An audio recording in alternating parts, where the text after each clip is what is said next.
Merci René. Merci d'être venus si nombreux ce soir. Donc, comme l'a dit René, c'est toujours un bon mariage entre la Compagnie des Guides et l'Association du patrimoine des Contamines.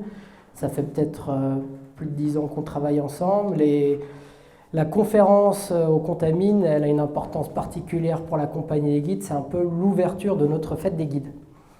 Donc, pour les gens de passage, je voudrais rappeler que la Compagnie des Guides de Saint-Gervais-les-Contamines a été fondée en 1864 et elle regroupe les professionnels du Val-Montjoie, donc de toute la vallée.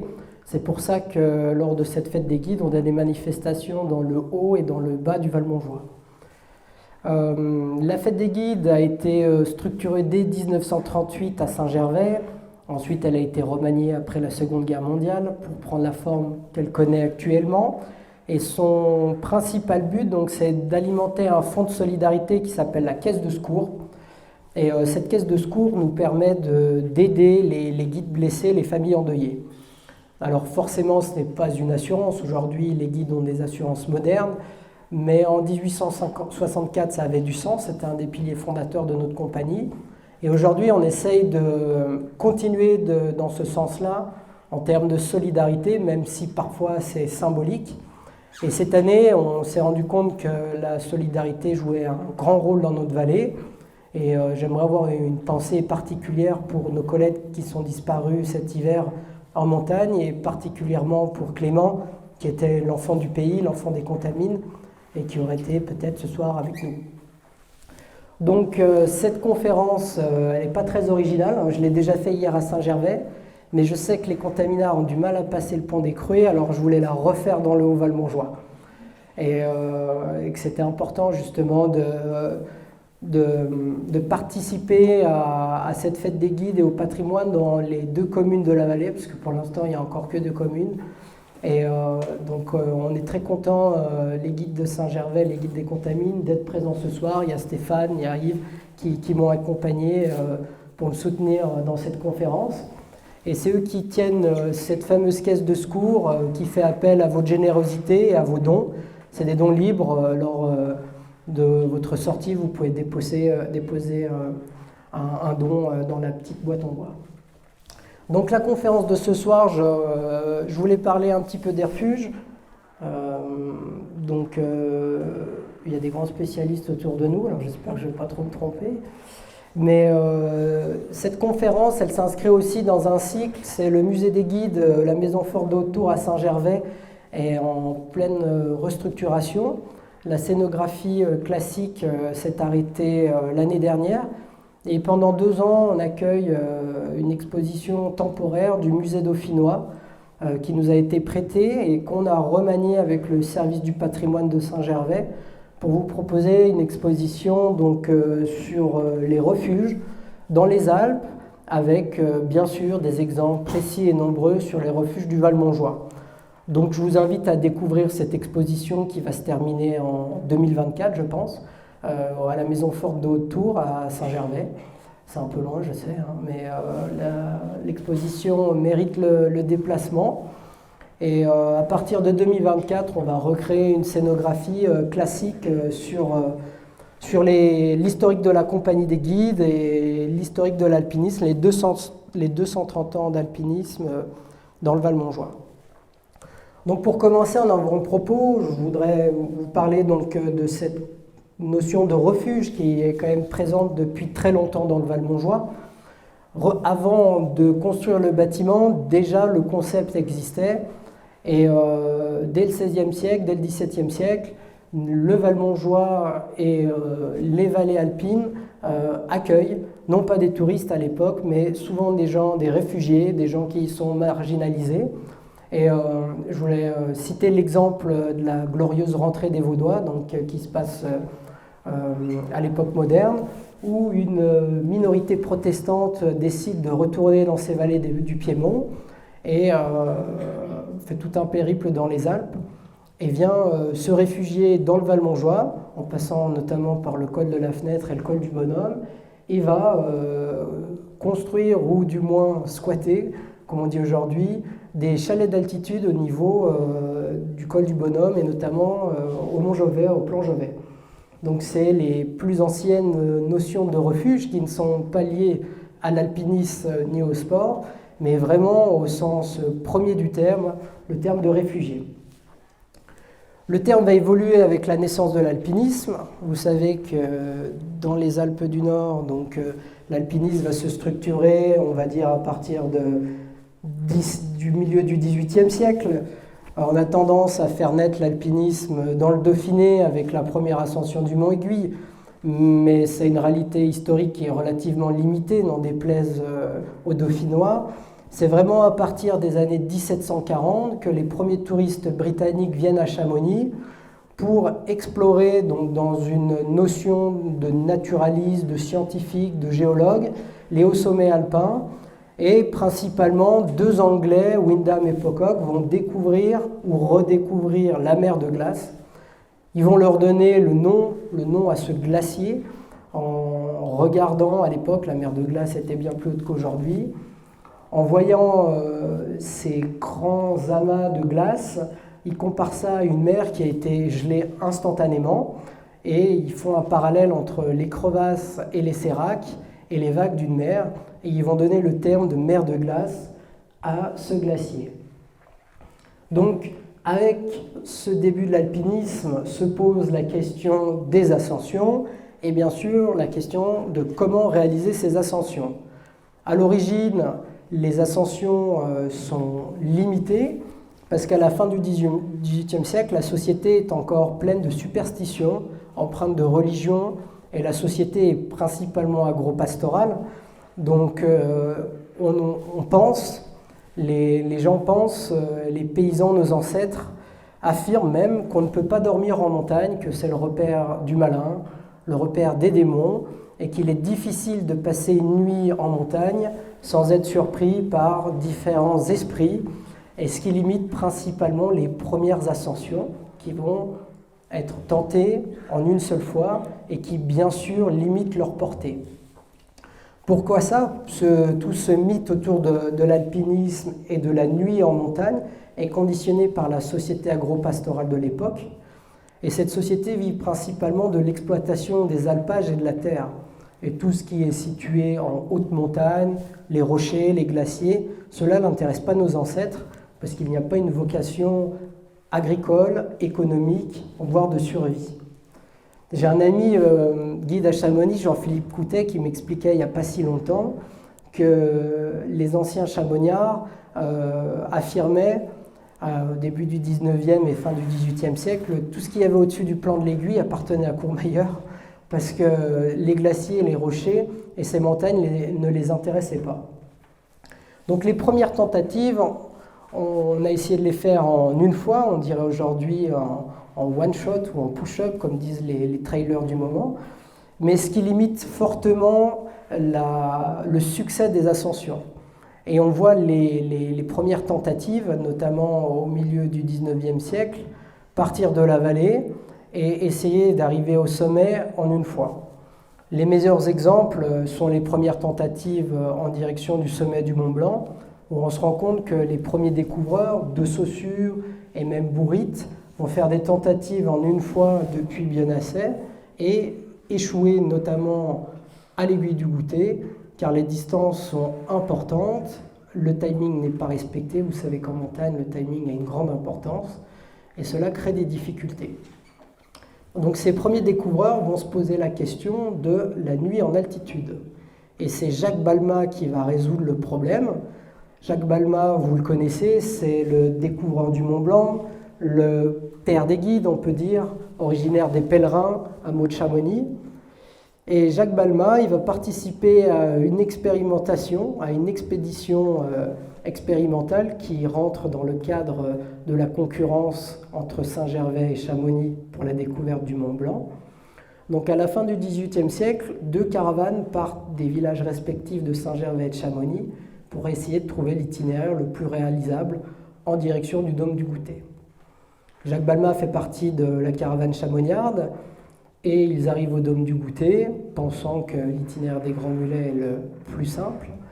Et lui, il veut continuer pour accéder jusqu'au sommet.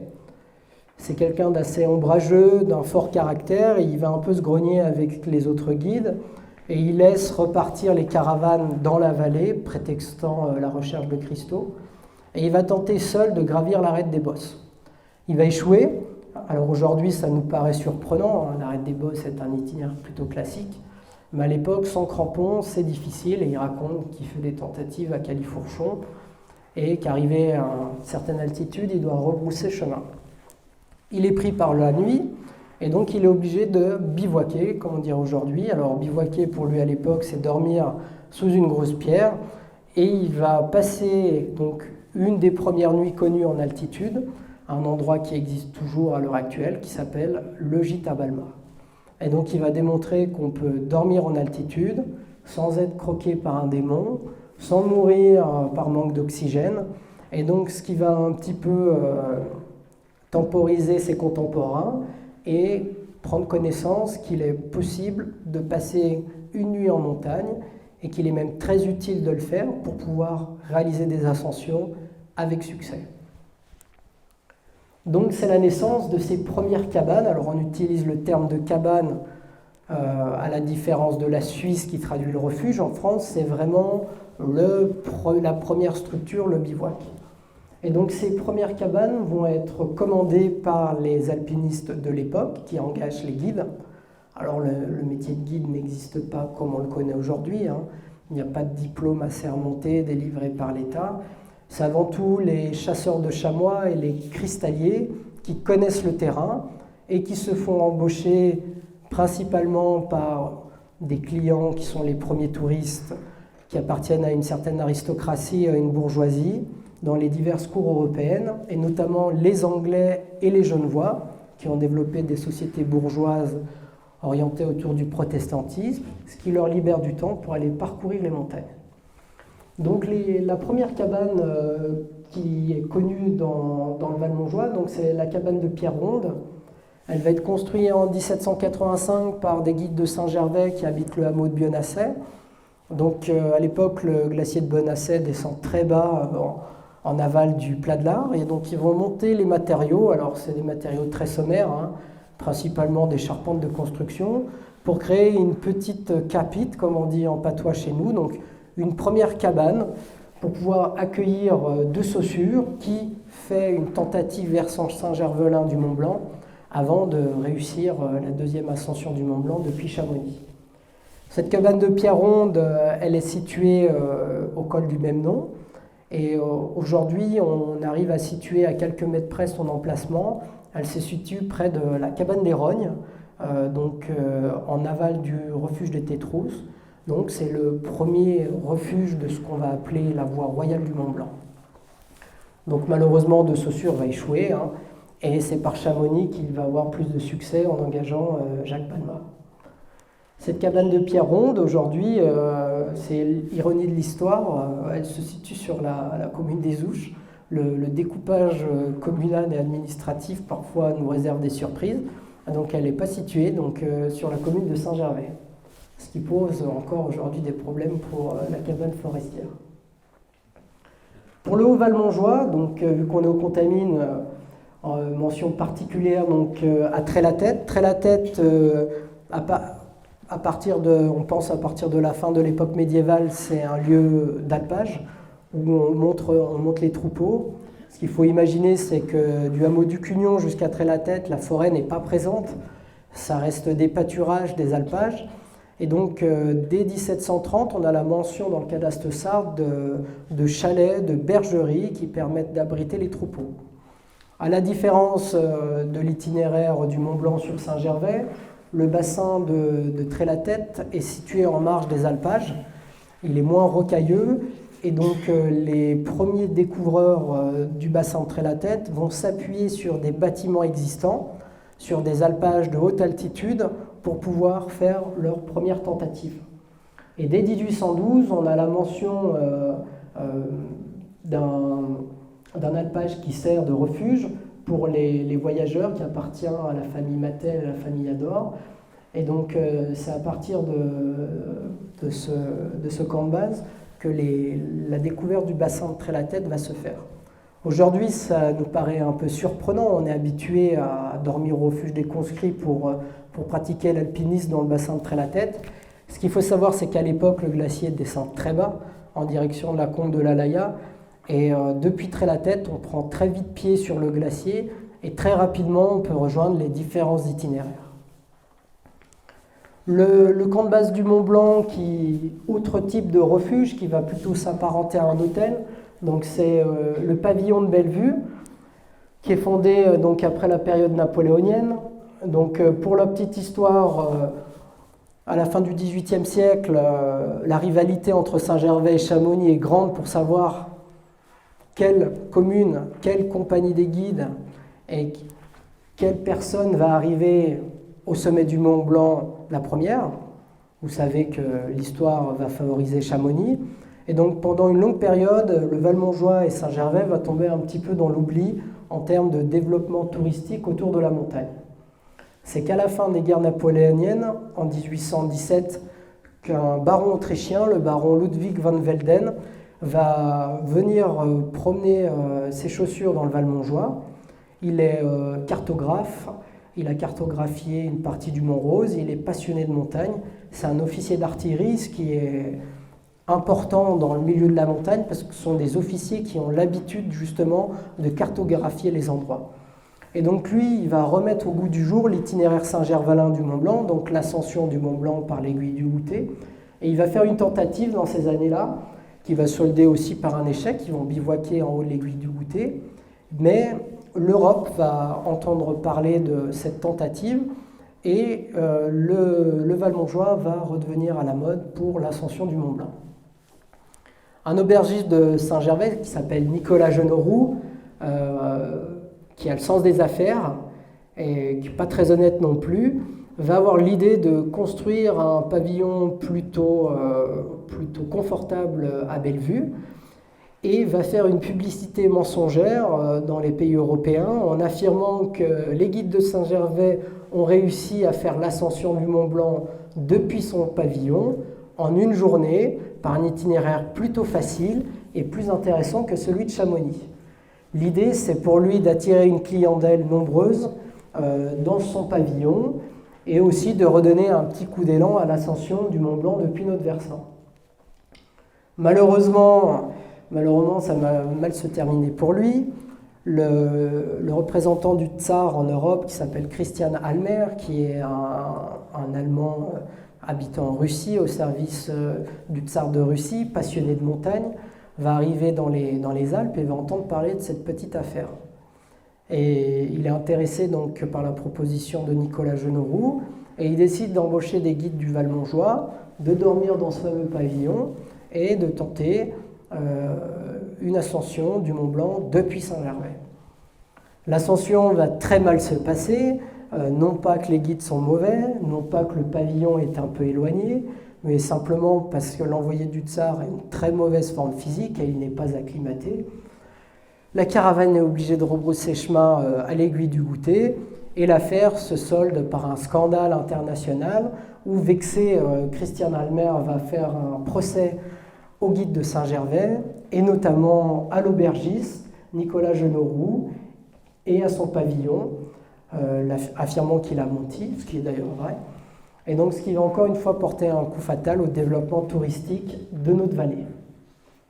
C'est qu'à partir des années 1850 que le développement de l'alpinisme dans le Valmontjoie va reprendre, et notamment grâce aux tentatives du docteur Loiseau. Alors le docteur Loiseau, lui, va embaucher un guide assez renommé qui s'appelle Édouard Rosset. Édouard Rosset, il est important dans notre compagnie des guides, parce qu'il n'a jamais cru que les Chamoniards avaient été les premiers en 1865 à avoir gravi l'aiguille de Bionasset, sommet qui lui était cher car il est originaire des hameaux de la Gruve et du Champel.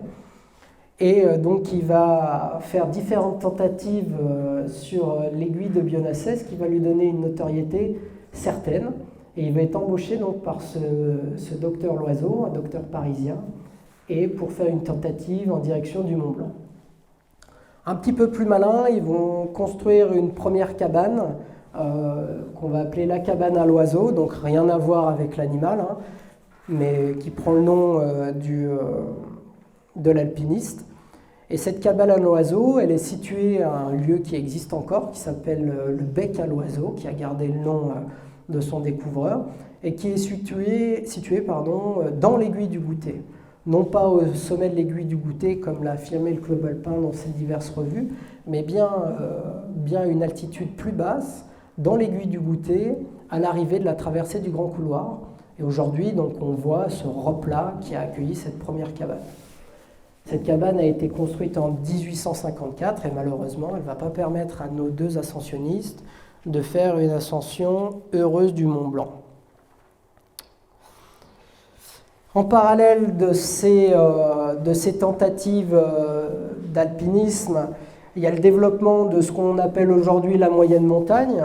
Et donc, pour la moyenne montagne, on a toute une évolution des lieux d'accueil qui vont passer de l'alpage, où les alpagistes vont commencer par vendre leur myrtille, leur fromage, le lait, donc devenir des auberges, et ensuite devenir vraiment des refuges de moyenne altitude, mais refuges quand même avec un confort beaucoup plus important que ceux des hauts sommets. Donc on a une certaine opposition entre une zone de haute montagne, de cabanes en pierre, de factions un peu sommaires, et un développement touristique beaucoup plus conséquent dans les régions plus basses, notamment pour le Tour du Mont Blanc qui existe déjà à la fin du XVIIIe siècle, qui est très prisé des naturalistes et des aquarellistes. Et de Saussure, je vous rappelle, avant de tenter l'ascension du Mont Blanc, va faire le tour de Mont Blanc comme de nombreux de ses collègues, géologues et autres botanistes. Le plus important reste Namboran. Namboran, qui est un chalet d'alpage cité dans la Mapsarbe en 1730, qui va se structurer à partir de 1837. On a les premières mentions d'accueil de touristes, mais c'est vraiment à partir de 1842 que la famille Mattel, donc à travers l'aïeul Alexandre, va créer le refuge qu'on connaît actuellement. On est sur le sujet donc, de ces familles qui ont œuvré pour l'accueil en montagne et les refuges, et on peut citer avec brio cette famille Mattel qui va durer dans le temps, puisqu'au fil des années, les enfants, les petits-enfants vont se succéder à la reprise du refuge et lui donner sa forme actuelle, bien que la forme actuelle est beaucoup plus modeste que l'hôtel qui a été structuré en 1870 et qui a été remanié en 1928 par Gustave Mattel. C'était quand même un bâtiment relativement grand, mais il va subir diverses avalanches. Et aujourd'hui, donc, on a une forme qui s'apparente plus à la forme de 1842 et qui appartient, je crois, toujours à la même famille Mattel. Pour le refuge de la Balme, on a toujours ces mentions d'alpage, notamment un endroit un peu plus haut au niveau de la grotte, le gros rocher que vous voyez un petit peu au pied du col des chasseurs. Et l'alpage va passer de diverses familles, les familles Bessa, les familles Rada. Et c'est surtout la famille Guth qui va structurer le lieu d'accueil. Et la Balme a une histoire particulière, c'est qu'elle est liée au trafic de la contrebande avec le col du Bonhomme et la proximité de l'Italie. Et donc Georges Guth et les ancêtres de Michael qui tient le refuge vont accueillir les contrebandiers ou autres formes de refuge, illégales certes, mais refuge quand même. Le premier refuge d'altitude, c'est le refuge du Goûter. Alors vous avez vu les prémices lors des tentatives en direction du Mont Blanc, mais à partir de des années 1850, l'itinéraire Saint-Gervelin du Mont Blanc est découvert. C'est Joseph-Auguste Octenier, le fondateur de la compagnie, qui aurait réalisé la première ascension. Je dis aurait parce qu'on n'a pas de mention très précise sur ces ascensions. C'est une correspondance britannique qui nous renseigne sur la réalisation de Joseph-Auguste Octenier. Et l'histoire a principalement retenu 1855 avec l'ascension de 2 Anglais, Hudson et Kennedy, qui participent donc à l'âge d'or de l'alpinisme et qui vont être les grandes vedettes et qui vont redonner les lettres de noblesse à la voie royale, qui va donc prendre ce nom, versant Saint-Gervelin du Mont Blanc. Donc 1855, ils vont gravir l'aiguille du Goûter Et eux aussi vont être bloqués par l'arête des bosses. Ils vont la contourner pour descendre en direction des grands plateaux, des petits plateaux, et remonter par le mur de la côte, le versant chamoniard, pour arriver au sommet du Mont Blanc. N'empêche qu'ils sont les premiers à avoir réussi une ascension en direction du sommet en partant de Saint-Gervais. À partir de ce moment, ils commencent à faire une promotion dans les cours européennes. On est en pleine époque de la reine Victoria, et donc ces alpinistes ont pignon sur rue. C'est l'époque de Whymper, c'est l'âge d'or de l'alpinisme. Et ils vont faire une présentation de l'itinéraire Saint-Gervelin du Mont Blanc comme un itinéraire beaucoup plus intéressant que celui de l'ancien passage, donc le versant chamoniard, qui a été découvert en 1886-87 par Jacques Balmat. Cet itinéraire chamoniard s'est plutôt bien développé, notamment avec la création du refuge des Grands Mulets en 1853. Et les Anglais donnent un coup de pouce au Saint-Gervelin pour reprendre un petit peu la main sur cette bataille pour le Mont Blanc. Donc les guides de Saint-Gervais vont avoir une idée, c'est déjà de concurrencer Chamonix, forcément. Et pour ça, ils vont essayer de créer un premier refuge sur l'aiguille du Goutet, parce que depuis de Saussure, on sait que c'est l'endroit un petit peu clé pour l'ascension du Mont Blanc. Et donc sur l'aiguille du Goutet, ils vont tenter de mettre en place une cabane. Donc cette cabane, elle va être structurée sous la direction du guide-chef de l'époque. Je parle de guide-chef parce qu'en 1858, la compagnie n'existe pas encore, elle a été fondée en 1864. Et c'est un simple bureau des guides, un regroupement qui existe dans d'autres vallées. Donc les guides de Saint-Gervais à dos d'homme vont monter les matériaux. 68 charges vont être faites pour amener toutes les planches, tous les outils au sommet de l'aiguille du Goutet. Et ce refuge va prendre forme.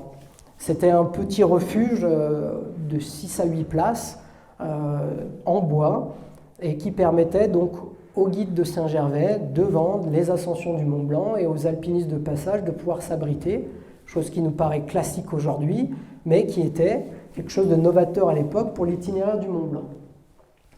Beaucoup de difficultés à le maintenir en état.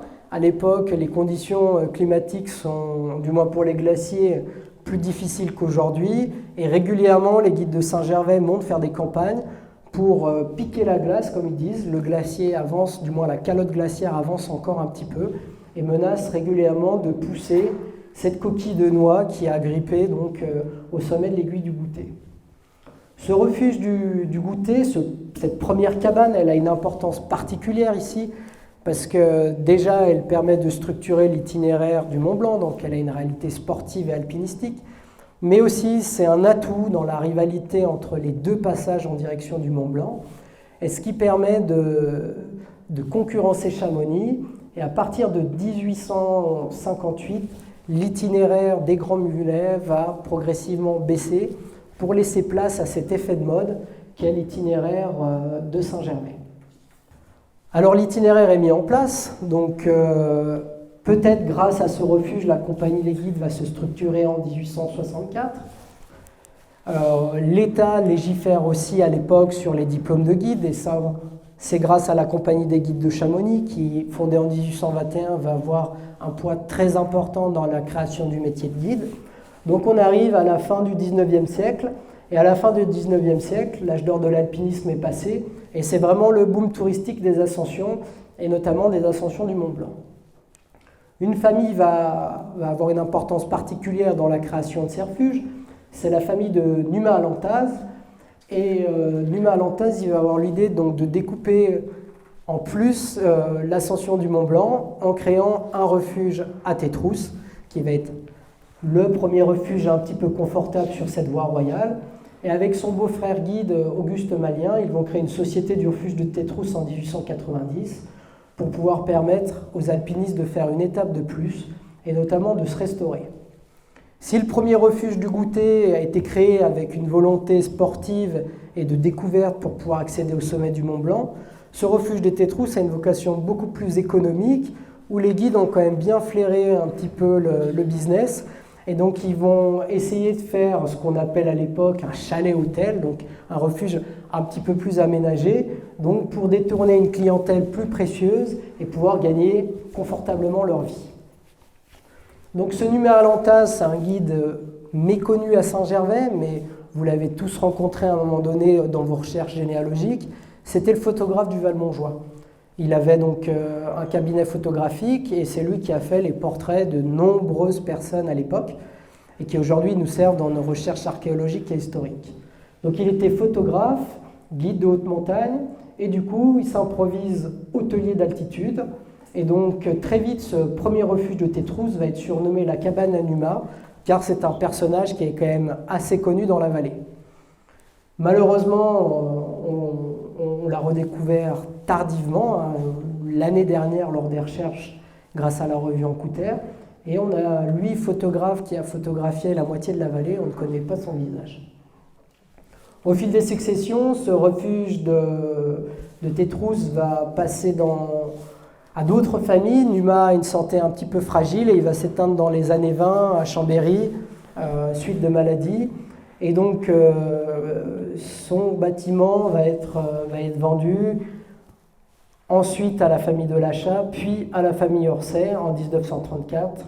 J'y reviendrai tout à l'heure, qui va avoir une part très importante dans le développement de la voie royale. Donc pour continuer sur Numa Alantaz, je voudrais rien faire du tout, je vais continuer sur son projet. Avant de décéder, donc, il va cumuler le refuge de Tétrousse, mais aussi le refuge du Goûter.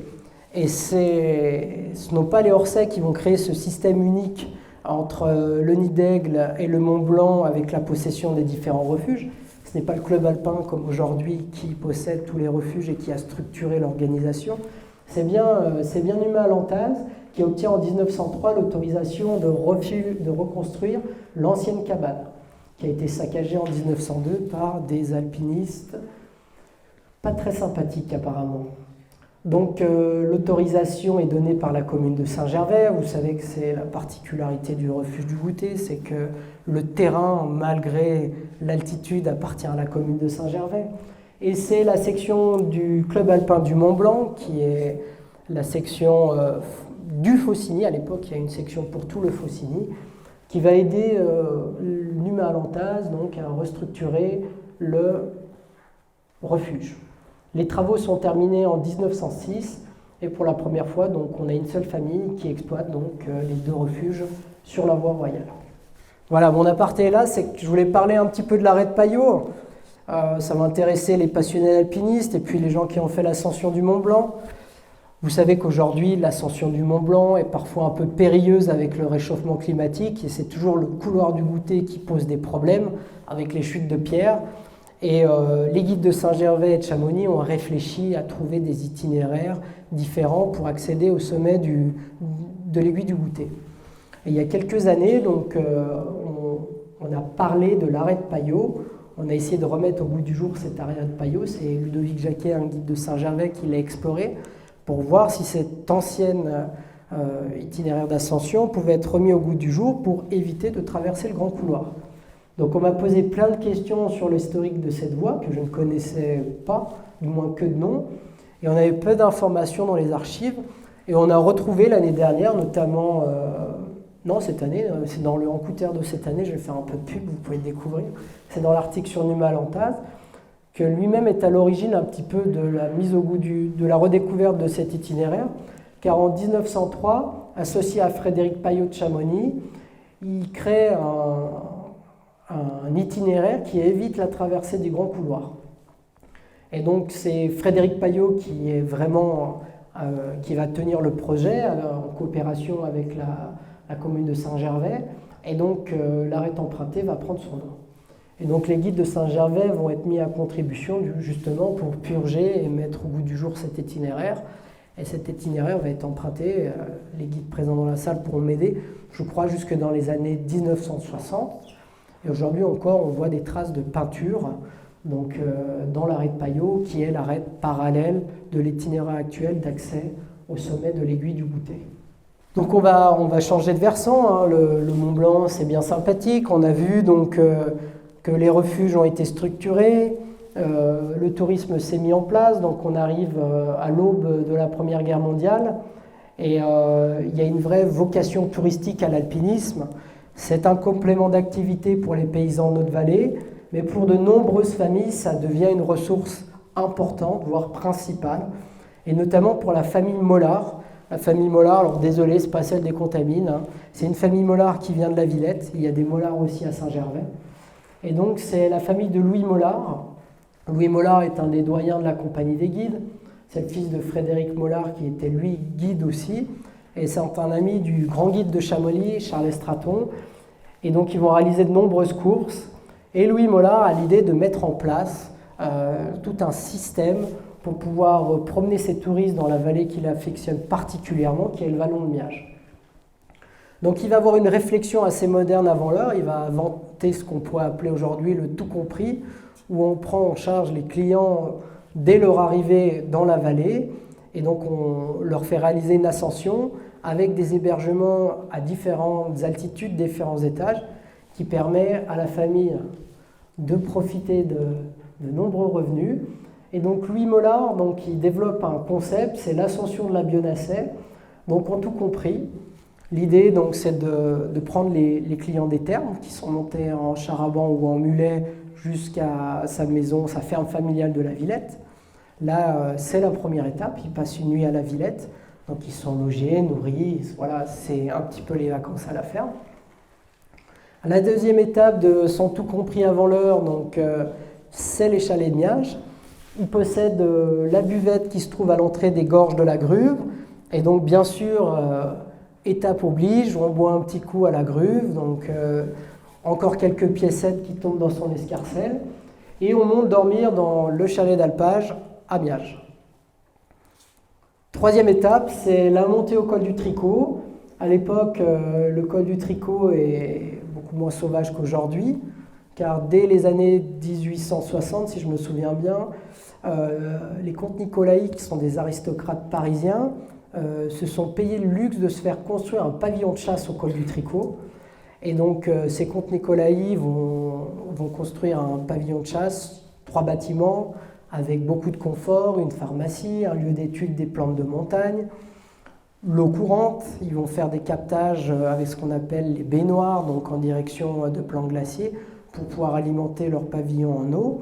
Et aujourd'hui, vous pouvez voir les restes de ces constructions, notamment le grand porche qui relie le chemin qui va de Tricot jusqu'à plan glacier, et aussi les restes du grand mur qui barrait l'intégralité du col du Tricot pour protéger le col du Tricot des effets du vent.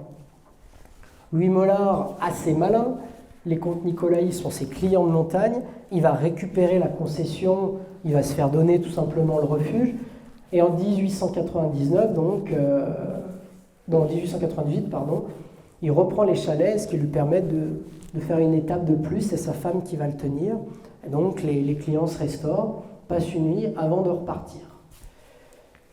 Si je ne me suis pas trompé dans mon décompte, on est à la 4e journée, donc on va prendre la direction du refuge de Dourier, qui a été construit en 1899, forcément sur proposition de Louis Mollard et de ses 2 fils, et donc qui va être construit en collaboration avec les guides et la commune de Saint-Gervais, avec la participation du club alpin de Saint-Gervais, qui a créé sa section. Et donc ce premier refuge est situé au col qui porte le nom du col de Duvrier aujourd'hui. C'est un refuge qui existe encore, c'est la petite cabane qui est située à côté du refuge actuel. Le refuge actuel a été construit en 1989. C'est l'architecte Jean-Marie Bosson des Contamines qui l'a créé, avec la collaboration du club alpin de Saint-Gervais. Et ce refuge existe toujours aujourd'hui, c'est un dépôt de matériel et il est situé vraiment au bord de la falaise parce qu'à l'époque, on ne savait pas trop où la frontière passait et on ne voulait surtout pas le construire sur la commune de Courmayeur et en Italie. Et c'est pour ça qu'aujourd'hui, il menace de tomber. Et je pense qu'il y a une réflexion à avoir peut-être pour le sauver et en faire un bâtiment historique. Donc à réfléchir. Alors bien sûr, il n'a plus la forme, il a la forme bien sûr, mais plus la structure en bois qui a été recouverte de métal, mais il existe toujours.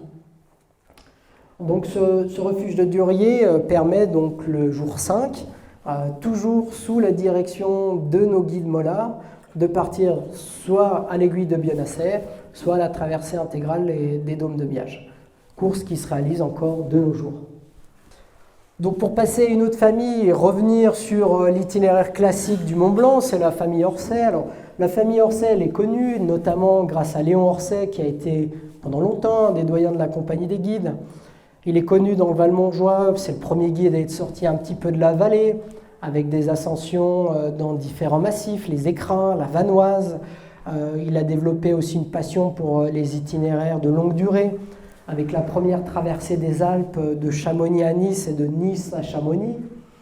Des Chamonix-Zermatt, toutes ces choses qui nous paraissent classiques à l'heure actuelle, mais qui pour l'époque étaient quand même des exploits. Il fallait déjà avoir les clients, surtout à Saint-Gervais qui n'avait pas la clientèle de Chamonix, et aussi le matériel et les difficultés n'étaient pas les mêmes. Donc cette famille Orsay, elle est aussi connue parce que Léon a fait la première vraiment ascension de la face nord de la Bionnassay, et par la suite, dans les années 30, il va la faire en aller-retour avec son frère Georges, qui lui aussi, alpiniste de talent, va surtout s'orienter vers la gestion des refuges et notamment va donner un peu ses lettres de noblesse à la voie royale et au refuge de la voie royale du Mont Blanc. Donc Georges, très vite, va continuer à faire des courses, mais beaucoup moins que son frère, et il va s'orienter vers l'hôtellerie de montagne. Il a compris le potentiel de la voie royale du Mont Blanc, et très vite, il décide de reprendre les différents refuges pour créer donc un ensemble, un système d'ascension cohérent qui permettrait de dynamiser les ascensions vers le Mont Blanc et aussi pour lui de développer donc une belle entreprise. Donc à partir de 1934, il va reprendre le refuge de Tétrousse. En 1935, c'est le refuge du Nid d'Aigle. En 1936, le refuge du Goûter. Assez novateur, il va restructurer les refuges, donc les reconstruire de fond en comble. Et pour ça, il va s'aider de systèmes ingénieux, des monts de charge en fait, qui vont relier les différents refuges, qui vont permettre de monter les matériaux pour pouvoir restaurer et reconstruire les bâtiments. Ces monts de charge vont perdurer un petit peu dans le temps et vont permettre le ravitaillement des différents refuges. Le mont de charge qui relie Tétrousse au refuge du Goûter est bien connu. Il a souvent été vandalisé dans les années 30 par des guides ou des hôteliers de montagne un peu jaloux. À chaque fois, Georges l'a reconstruit. Celui qui est moins connu, c'est le mont de charge qui reliait le Nid d'Aigle à Tétrousse. On a peu de mentions dans les archives, mais l'histoire orale en parle, mais pour l'instant, on a peu de sources à ce sujet. Donc malheureusement, Georges Orsay, qui a été connu dans la France entière comme l'hôtelier le plus haut du monde, il va être médaillé par différentes associations de guides, le Club alpin, les ministres du Front populaire à l'époque, qui saluent donc son ingéniosité et aussi tout ce bon sens pour développer le tourisme de montagne. Il va décéder assez vite, mais la famille va continuer à acquérir des refuges, et la famille Orsay achète le refuge de Trait-la-Tête en 1928, donc un refuge majeur pour les contamines, et qui va être géré donc, par René et Colette, qui vont reprendre la succession dans les années 60 et jusque dans les années 90. En plus de ça, le père de ces deux frères Orsay avait déjà un pied à Bellevue. Donc les Orsay sont vraiment la grande famille de guides qui s'est investie et qui a pensé un petit peu le tourisme de montagne et l'hôtellerie de haute montagne. Donc on a parlé de Trait-la-Tête, mais plutôt de son histoire récente. Bon, ici on est aux Contamines, j'étais quand même obligé de faire une petite aparté sur Trait-la-Tête. Donc comme je vous expliquais, le refuge de Trait-la-Tête, si aujourd'hui on le voit comme une variante du Tour du Mont Blanc, à l'époque c'est un refuge qui ouvre qui donne énormément de possibilités d'ascension et d'ascension sportive dans le bassin de Trait-la-Tête. Pourquoi ? Parce que le refuge des conscrits n'existait pas et le glacier, comme je vous l'ai expliqué, descendait bas, et depuis Trait-la-Tête, on pouvait accéder rapidement aux divers sommets, les dômes de Miage, la Lexe Blanche. C'est vraiment à partir des années 1858 que le guide Jacques Mou achète le pavillon.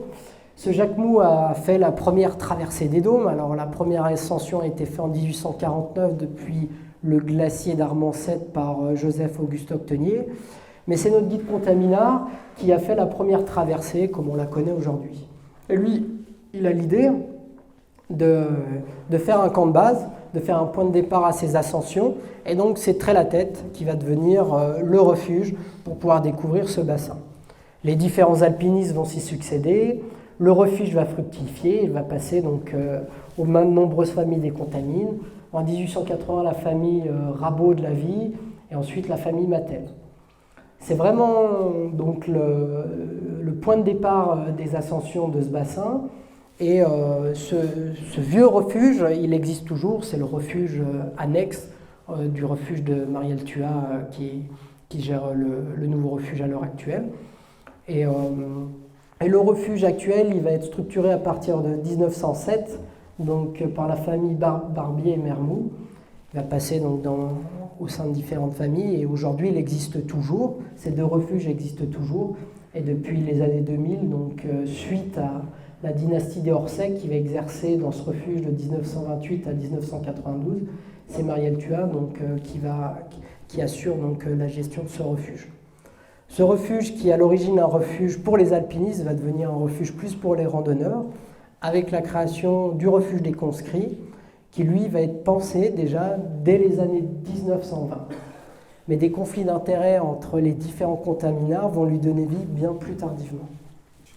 Donc le refuge des conscrits qui est aujourd'hui un refuge majeur pour les ascensions vient du fait que le glacier subit un peu le choc du réchauffement climatique. Et donc, au départ de Trait-la-Tête, il est difficile donc, en une journée de faire l'aller-retour au dôme de Miage. Et donc, le secteur est exploré en 1900 par l'abbé Vuillet avec les fameux conscrits, ce qui va donner le nom à l'endroit. Mais tout le monde connaît cette histoire en Contamine. Et c'est à partir de 1928, la commune des Contamines va réfléchir à faire une première cabane. Mais ça va être mal accepté par les tenanciers de Trait-la-Tête qui ont peur d'avoir une concurrence. Et c'est à partir de 1942 que la première cabane des conscrits est construite à l'altitude de 2700 mètres. Et donc c'est une petite cabane relativement sommaire, mais qui va péricliter avec la Seconde Guerre mondiale. Le refuge de 1968 donc, est structuré par le club alpin de Lyon-Saint-Gervais, car à l'époque les clubs alpins de ville ont des ancrages dans les vallées de montagne, Paris à Chamonix, Lyon à Saint-Gervais, donc c'est des entités un peu plus grandes que les petites sections qu'on connaît aujourd'hui. Et c'est notamment M. Loras qui va pas avoir l'idée, mais qui va porter le projet, et en collaboration avec le maire de l'époque, M. Bosson. Et donc ils vont structurer donc, une cabane à 2580 mètres. Vous l'avez connu, j'imagine, c'est ce qu'on appelle l'ancien refuge, qui a été géré par M. Bouchard pendant très longtemps. Moi, j'en ai pas le souvenir. Et qui était situé bien plus haut que le refuge actuel, du fait de la qualité du glacier qui permettait de connecter facilement le refuge de Trait-la-Tête à l'altitude de 2500 mètres, le refuge de 1968.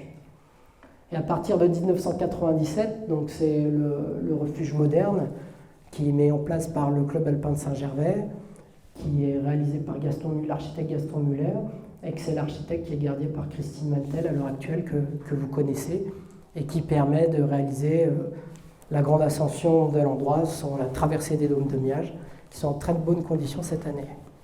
Autre famille un peu mythique de ce milieu des hôteliers de montagne, c'est la famille Beauchâtais. Les Beauchâtais sont une famille originaire de Suisse. Ils sont venus au XIXe siècle dans le Val-Montjoie. Ils étaient fromagers et ils ont appris à nos ancêtres à fabriquer des fromages à la manière suisse, donc de type gruyère. Donc ils se sont installés dans la vallée et principalement ils sont présents dans la vallée de Bionasser. Et très vite ils vont s'orienter vers la montagne et notamment le métier de guide et de moniteur qui va être réalisé par Henri Beauchâtais. Et Henri Beauchâtais, en parallèle de son activité de professionnel de la montagne, va devenir aussi un hôtelier de montagne renommé. C'est lui qui va gérer donc, le refuge du Goûter de 1956 à 1984. Donc vous avez vu la longueur de son gardiennage, c'est un personnage très connu. Et Guy Beauchâtet, donc, il est à la croisée de deux mondes, un développement touristique moderne où donc on a besoin d'un peu plus de confort, il y a une démocratisation de l'alpinisme, beaucoup de monde sur les ascensions, et à la fois c'est aussi une période où subsiste l'ancien monde avec des guides du cru, une clientèle beaucoup plus sportive qu'aujourd'hui, un localisme, vraiment un communautarisme montagnard. Donc Henri Beauchâtet assure la transition au sein de cette ambiance du refuge entre deux périodes. Et ce refuge, c'est ce qu'on appelle l'ancien refuge du Goûter, hein, c'est cette grande carcasse d'alu qui brille au soleil en haut de l'aiguille. Il est toujours présent. Et donc ce refuge, il va être structuré en 1961 par le club alpin. C'est le refuge le plus connu de la région. Il ressemble au refuge des Grands Mulets. Hein. Le refuge actuel des Grands Mulets a à peu près la même structure. Je pense que ce sont les mêmes entreprises. Et donc c'est un refuge qui est très important. Et donc il va marquer plusieurs générations de guides et d'alpinistes, notamment autour de son gardien, Henri Beauchâtet. À partir de 1984, Henri Beauchâtet rend le tablier, et c'est son fils Guy qui était prédestiné pour faire ce métier, qui est né dans le tramway du Mont Blanc, parce que sa mère travaillait à Tétrousse, donc vous voyez, il y a déjà un lien.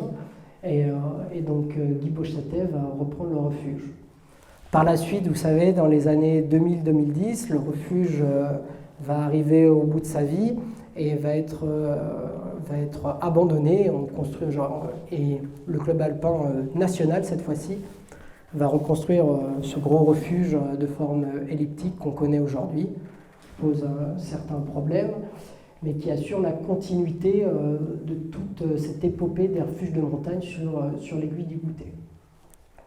Donc on voit que dans notre vallée, contrairement à d'autres régions des Alpes, les familles ont vraiment eu une importance dans la réalisation des habitats de montagne et des refuges. Et c'est un petit peu l'originalité du Valmontjoie. Alors bien sûr, dans la vallée de Chamonix, il y a des dynasties de gardiens aussi. Je connais moins le sujet, qui sont très présentes, mais on se rend compte que, contrairement à la Suisse, où les clubs alpins de ville ont vraiment structuré le refuge, ou de même en Italie, avant tout, dans le Valmontjoie, donc ce sont les familles qui ont mis en place, notamment les familles de guides, des systèmes pour pouvoir accéder au sommet des montagnes. Et par la suite, les clubs alpins en ont hérité, les ont rachetés, les ont fait fructifier. Et tous les refuges qu'on connaît aujourd'hui, privés, du club alpin ou communaux, trouvent une origine vraiment dans la volonté des habitants de notre vallée de pouvoir faire découvrir la montagne, de trouver aussi un débouché au tourisme d'altitude et de pouvoir faire vivre un petit peu nos vallées. Donc voilà, je vais m'arrêter là, comme ça on va pouvoir vous laisser la parole si vous avez des questions. Je vous remercie, c'est un sujet qui n'est pas évident parce que contrairement à Chamonix, il y a beaucoup moins de refuges dans le Valmontjoie, les familles sont beaucoup plus modestes, mais pour moi il était quand même important de montrer la place des locaux. Souvent on l'oublie, surtout que le club alpin, les communes, l'État est très puissant, et de remettre un petit peu au goût du jour nos ancêtres qui ont créé les refuges. Je vous remercie et puis je vais vous passer la parole si vous avez des questions. C'est la fête des guides, vous pouvez poser des questions sur l'alpinisme, sur la compagnie, sur le sujet de la conférence, sur l'association du patrimoine. On sera heureux de répondre à vos questions. Je vous remercie. Quelques mots sur le refuge de Plan-Glacier. Non, c'est vrai, il était difficile de parler de tous les refuges, alors voilà, on était au Contamine, je me suis orienté un peu sur le haut du Valmontjoie. Le refuge de Plan-Glacier, c'est un refuge assez récent à l'origine, donc c'est plutôt Miage et puis vous l'avez compris, Durier, voire le col du Tricot, qui structure les ascensions dans le vallon de Miage. Le refuge de Plan-Glacier, sa naissance, c'est les années 1940. Et dès le début, une difficulté se pose, c'est le choix de l'emplacement. Il a été emporté de nombreuses fois par des avalanches, parce qu'à l'époque, dans les années 40, puis dans les années 50, il se situait plutôt sur la moraine. Et les hivers rigoureux ont eu raison de ce refuge de plans glaciers. C'est par la suite, à une période un petit peu plus récente, donc dans les années 80, que les guides de Saint-Gervais ont eu l'idée, en partenariat avec la commune de Saint-Gervais, donc de l'insérer dans ce creux de montagne, l'emplacement actuel. Et l'idée n'était pas mauvaise, le refuge existe toujours. Et ce refuge de plans glaciers, il a eu ses lettres de noblesse, notamment grâce à Émilien Thuat et à la famille Thuat qui l'a fait vivre pendant de nombreuses années. Émilien était aspirant guide et il n'a pas terminé son diplôme. Suite à une carrière comme garagiste à Saint-Gervais, il a renoué avec son premier amour qui était la montagne à la fin de sa vie en gardant le refuge de plans glaciers. Ce refuge de plans glaciers, il dessert surtout donc, l'arête métrier, qui est une arête d'ascension qui rejoint le sommet des dômes de Miage. Et aussi, c'est un point d'étape sur l'ascension des dômes de Miage en passant par Durier. Aujourd'hui, le refuge de plans glaciers n'est pas menacé par les avalanches. Il est menacé par le réchauffement climatique parce que les ascensions depuis ce refuge deviennent de plus en plus limitées dans le temps et de plus en plus difficiles. L'arête métrier est en condition une partie relativement courte de l'année et donc ce qui a fortement baissé la fréquentation du refuge. Malheureusement, il est difficile pour ce refuge de se restructurer en refuge de moyenne montagne. Vu sa situation, il est éloigné quand même des chalets de Miage. Les voies d'accès sont difficiles, on ne peut pas y aller avec des enfants ou en famille. Il faut avoir des enfants un peu costauds d'ailleurs. Et donc c'est pas évident. Et aujourd'hui, c'est la commune de Saint-Gervais qui gère ce refuge. Et on a un nouveau gardien qui s'appelle Hubert Marin, qui est très dynamique et qui essaye de développer un peu le refuge. De nombreuses réflexions ont été mises en place, notamment il y a quelques années quand la compagnie des guides de Saint-Gervais-les-Contamines a créé le refuge des Prés, de savoir si à l'avenir cette même compagnie ne pouvait pas reprendre le refuge et peut-être le descendre un petit peu plus bas pour pouvoir en faire un refuge un petit peu plus confortable, à une distance plus évidente de Miage, pour qu'il devienne un refuge de moyenne montagne qui permet à des familles de passer une nuit avec un beau coucher de soleil et de pouvoir se restaurer en altitude. Pour l'instant, on n'en est pas là, mais c'est une réflexion qui reste un petit peu dans les têtes des guides de Saint-Gervais des Contamines, donc à voir ce que l'avenir nous réserve. Les problèmes du nouveau refuge du Goûter. Je ne sais pas si c'est vraiment le sujet, mais moi je ne peux pas vous dire vraiment ce qui se passe au refuge du Goûter, je peux juste vous donner mon point de vue de guide de haute montagne. Et c'est un point de vue qui n'engage que moi. Le refuge du Goûter voilà, a été construit suite à une saturation de l'ancien refuge, a été construit aussi dans une période où le Mont Blanc était encore en nouveau développement avec une fréquentation qui a été très grande. La volonté du club alpin national, c'était d'en faire un refuge un petit peu phare et une belle vitrine pour son association.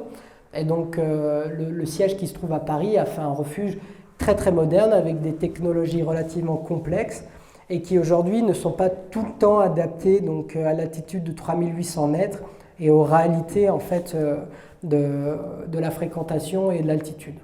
Donc il y a certains problèmes technologiques, je ne vais pas rentrer dans les détails, et je ne suis pas là pour faire le procès du club alpin ou de renvoyer la balle à n'importe quel intervenant. Surtout que je n'ai pas les capacités pour tout ça. Mais c'est vrai qu'il y a des difficultés en termes d'énergie, en termes d'assainissement qui sont rencontrées aujourd'hui. Et il s'avère que c'est difficile pour le club alpin parce que ça coûte beaucoup d'argent. Ça provoque de graves colères pour le maire de Saint-Gervais aussi parce que du coup, tout ne fonctionne pas comme on voudrait. Et ce refuge, voilà, il y a quand même toute une difficulté liée à une fréquentation qui est grande au niveau autour du Mont Blanc. Pour ce qui est de la fréquentation, il y a aussi un mécontentement des compagnies de guides locales, Saint-Gervais et Chamonix, qui ont de plus en plus du mal à avoir des réservations. Pour rentabiliser le refuge, le club alpin fonctionne avec un système de réservation sur Internet qui est relativement difficile parce que très vite les serveurs sont saturés. Et on s'est rendu compte, alors peut-être qu'on se trompe, mais que ça favorise peut-être des gros tours opérateurs qui viennent d'outre-Manche ou d'outre-Atlantique, et pas forcément les compagnies de guides locales. Donc c'est pas évident de travailler sur l'itinéraire du Mont Blanc à l'heure actuelle pour les guides, et je pense que c'est pas évident pour les gardiens non plus.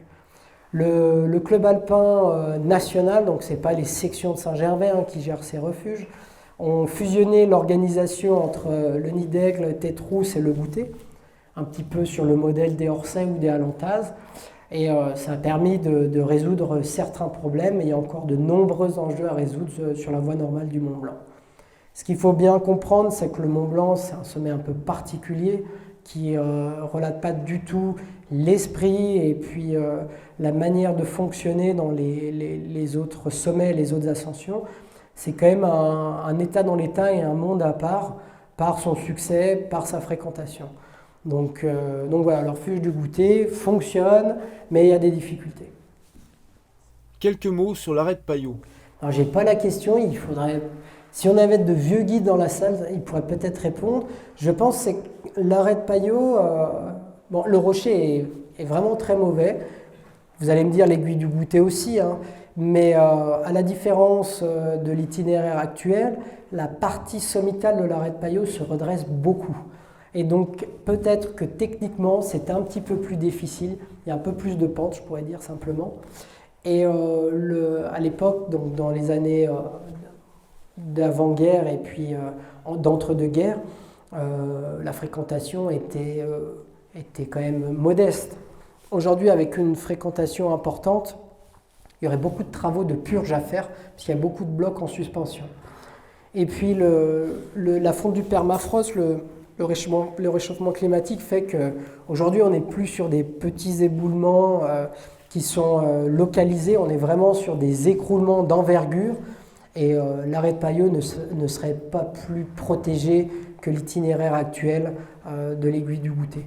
Donc ce projet a été abandonné, et je pense principalement c'est la partie supérieure qui pose problème, qui est en mauvais rocher et qui est quand même plus raide que la partie qu'on appelle les bancs rouges, qui est la transition donc sommitale de l'aiguille du Goutet. La voie normale la plus fréquentée. Alors je sais que les refuges, que ce soit Gonella, les Cosmiques, le Goutet, quand l'été est en bonne condition, que les conditions le permettent, sont réservés presque tout l'été, j'opterais, et sans chauvinisme, pour l'itinéraire de la voie royale, qui est quand même la plus fréquentée. Le versant Chamoniard est toujours à la mode, bien sûr, c'est un très bel itinéraire. Mais parfois, si l'aiguille du Goutet fait peur un petit peu par ses chutes de pierre, c'est toute la partie au niveau du Maudit qui peut un petit peu décourager les alpinistes versant Chamoniard.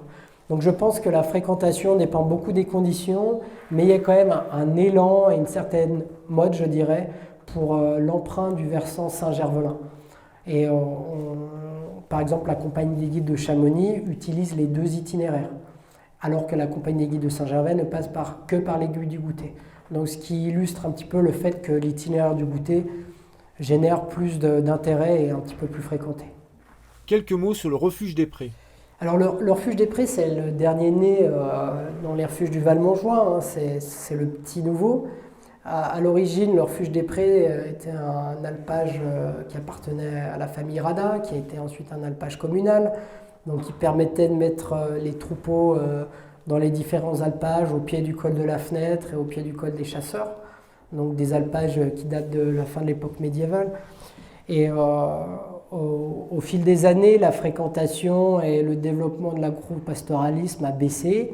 Et dans les années 2010-2015, la commune des Contamines a eu l'idée, face à la forte fréquentation sur le tour du Mont Blanc, de proposer cet alpage communal à la compagnie des guides pour en faire un refuge de montagne. Et donc à l'époque, le président était Pascal Chaplan, et Pascal Chaplan donc, a sauté sur l'occasion, et donc la compagnie des guides a créé un refuge, a restructuré l'ancien alpage, donc en collaboration avec la commune des Contamines-Montjoie, avec la réserve naturelle, avec différentes collectivités territoriales, pour créer un refuge de moyenne montagne sur un modèle un petit peu autrichien, un modèle de refuge relativement confortable et aussi ouvert une grande partie de l'année. pour le ski de randonnée l'hiver et pour la randonnée pédestre l'été. Donc aujourd'hui, ce refuge des Prés est une société annexe de la Compagnie des Guides. Il est géré par deux gardiennes et c'est principalement Pascal Chaplan et Rite Berruex, entourés donc d'un conseil d'administration, qui gèrent la vie de ce refuge. Ça se passe plutôt bien. Voilà, vous savez qu'il est difficile, souvent quand on a une nouvelle idée, de la faire reconnaître par ses pairs, surtout aux contamines. Et au début, ça n'a pas été évident, mais aujourd'hui, donc, le refuge fonctionne plutôt bien. Et il ouvre de nouvelles possibilités aux randonneurs et il ouvre aussi de nouvelles possibilités aux professionnels, les accompagnateurs en moyenne montagne et les guides pour leur activité. Donc c'est un succès. Alors comme le refuge du Goûter, on a des problèmes aussi technologiques et voilà, mais c'est quelque chose qui fonctionne plutôt bien. Et on a voulu quand même garder quelque chose de simple qui corresponde à l'esprit de l'endroit. Et donc on a toujours une annexe pour les agriculteurs qui montent les troupeaux et qui veulent déposer du matériel. Et on travaille de concert donc, avec la réserve naturelle pour des actions de prévention. Et aussi donc, avec le département de la Haute-Savoie pour faire découvrir la montagne aux écoliers de la région. Donc ça c'est un travail qui est porté donc, par la Compagnie des Guides et par le représentant Pascal Chaplan qui s'occupe un peu de toute cette partie refuge des Prés. Les évolutions des vallées de montagne. Ça rejoint un peu la sociologie des vallées de montagne. Ça peut s'étendre du Tyrol autrichien jusqu'à la Suisse alémanique et jusqu'à dans le Val d'Aoste italien. Il y a eu une transition en fait qui s'est faite de la société, une évolution.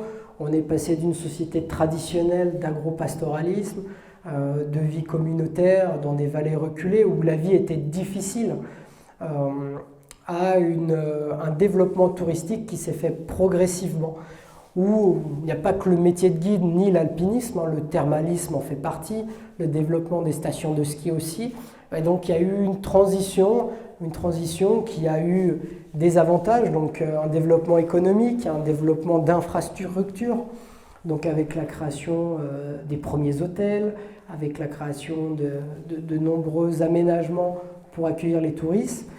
Mais aussi, il y a eu l'envers de la médaille. Et l'envers de la médaille, c'est peut-être aujourd'hui qu'on s'en rend le plus compte. Donc, certains itinéraires peuvent être surfréquentés, ce qui peut poser des problèmes pour l'environnement.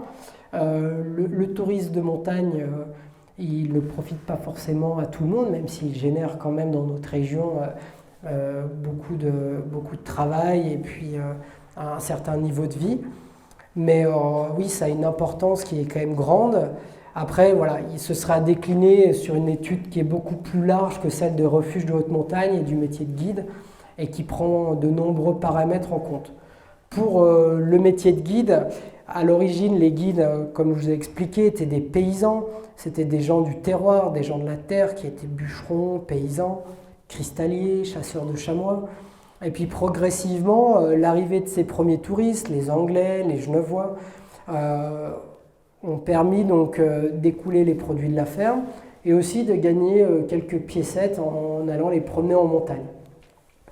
Donc deux branches sont nées, la branche qu'aujourd'hui on appellerait les accompagnateurs en moyenne montagne.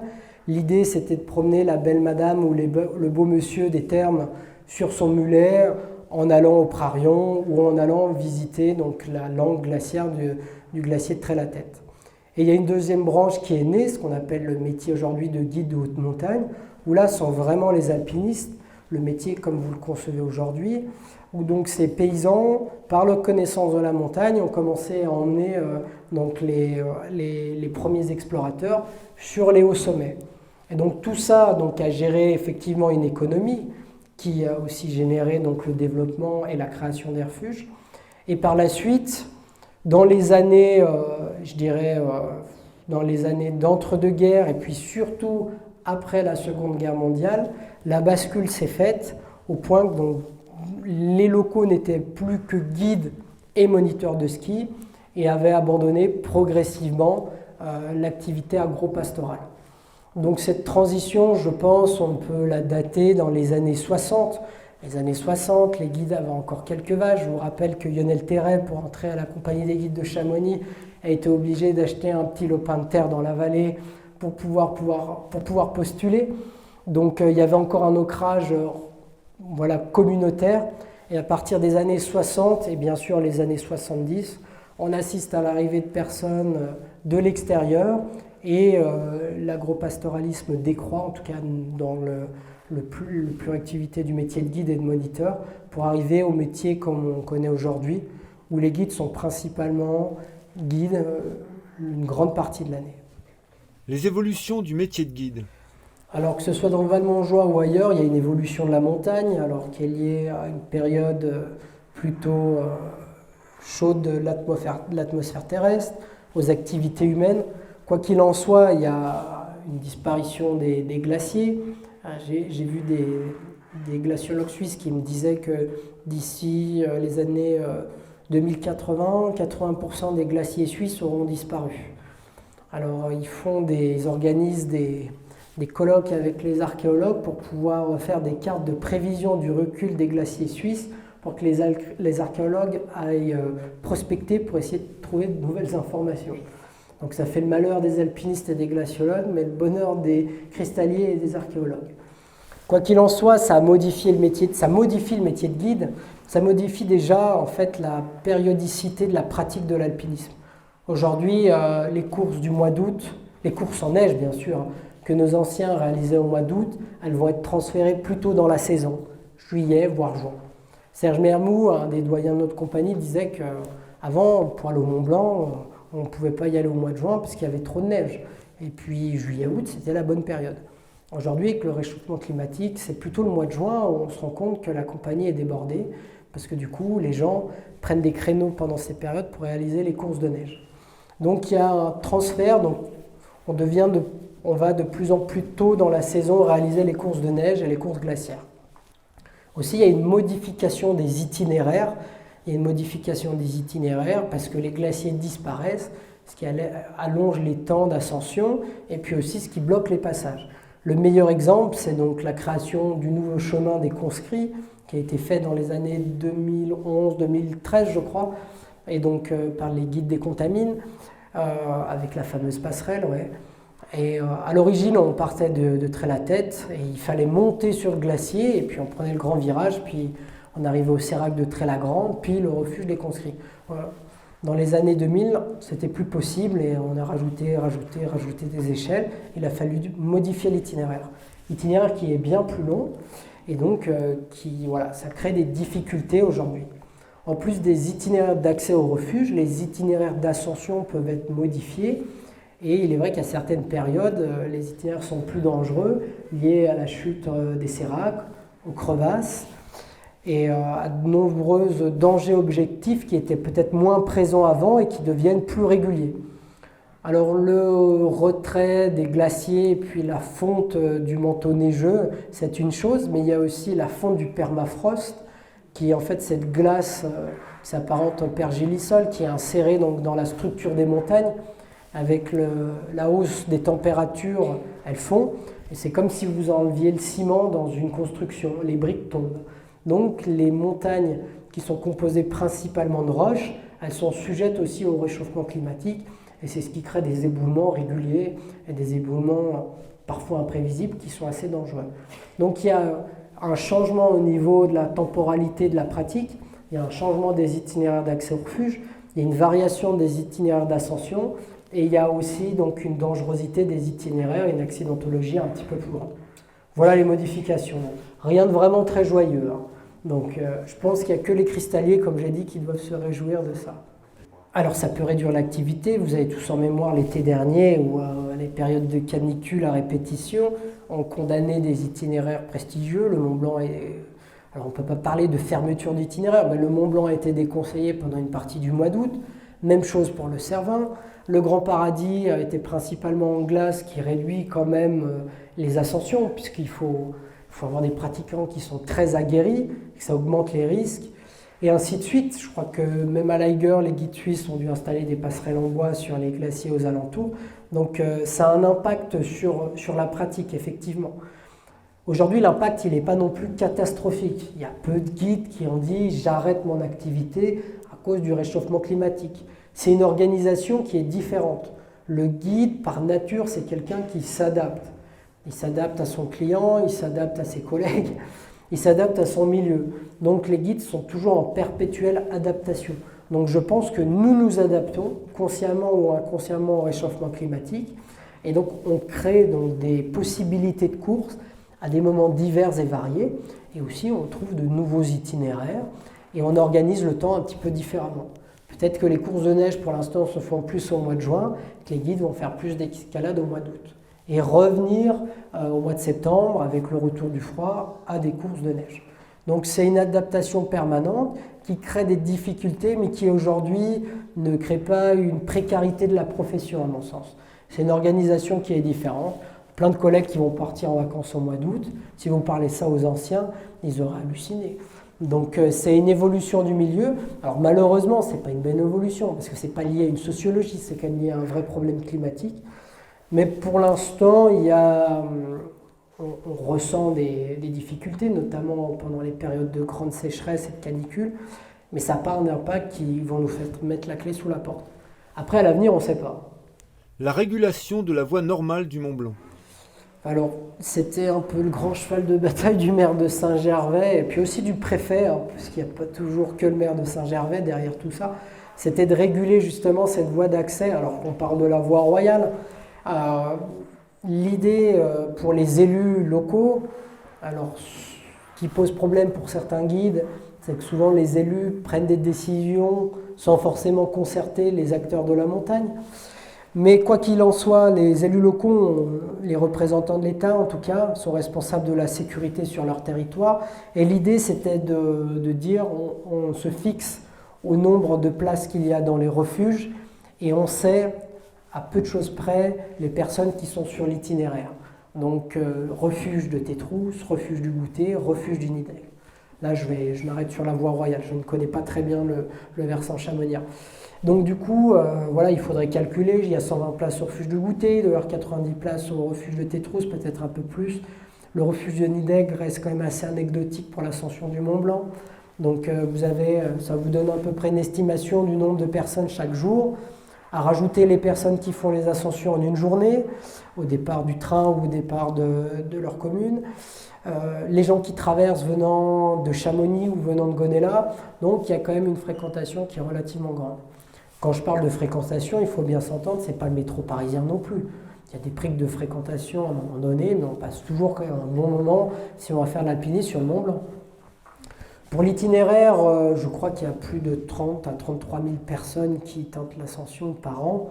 Il faudrait regarder les chiffres précisément, mais ça tourne autour à peu près de ces eaux-là. Alors j'imagine que ça regroupe différents itinéraires.